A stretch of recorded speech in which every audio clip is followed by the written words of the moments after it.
Hello, SAT math people. My name is Cindy, and I'm here to help you boost your SAT math scores one problem at a time. I'm going to solve real SAT math problems for you step by step. Follow along and try to get the answer before me. I know you can do it. All right, let's do some math. If x is a real number, which equation has zero solutions? Well, let's just go right down the list. The first equation, 1/2 x squared plus 2 equals 1. And let's solve for x.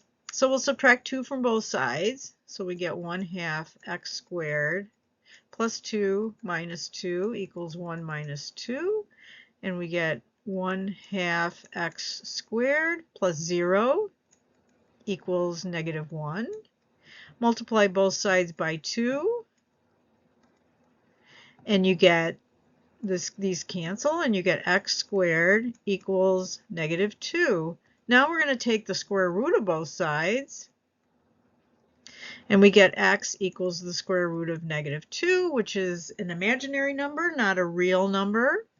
And so this equation has zero solutions. So let's check that off.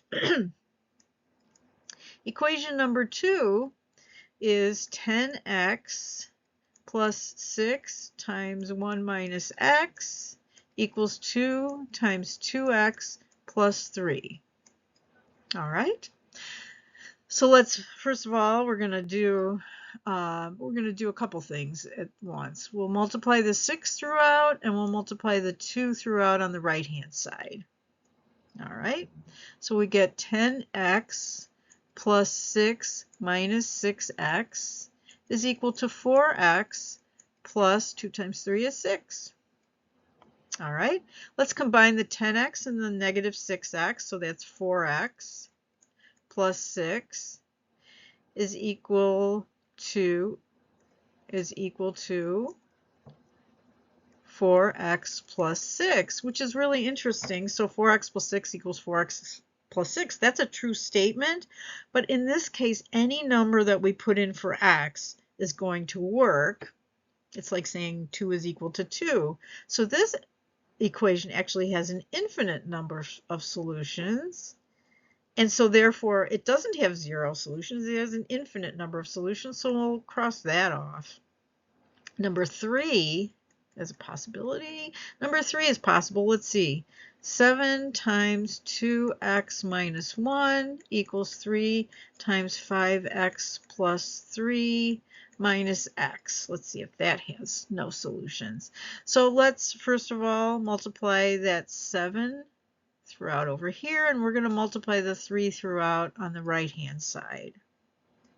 So that's 14x minus 7 is equal to 15x, 3 times 5, plus 3 times 3 is 9, minus x. So let's combine the terms that we have, collect terms on the right-hand side. We've got 14x minus 7 here, and 15x minus x is 14x plus 9. Now this is interesting too. Here we have 14x minus 7 equal to 14x plus 9. I don't think so. If we subtract 14x from both sides, we get minus 14x minus 14x. We get minus 7 equals 9, which is not a true statement. They're not equal. And therefore, this equation has no solutions. So the answer is 1 and 3 only. The answer is B.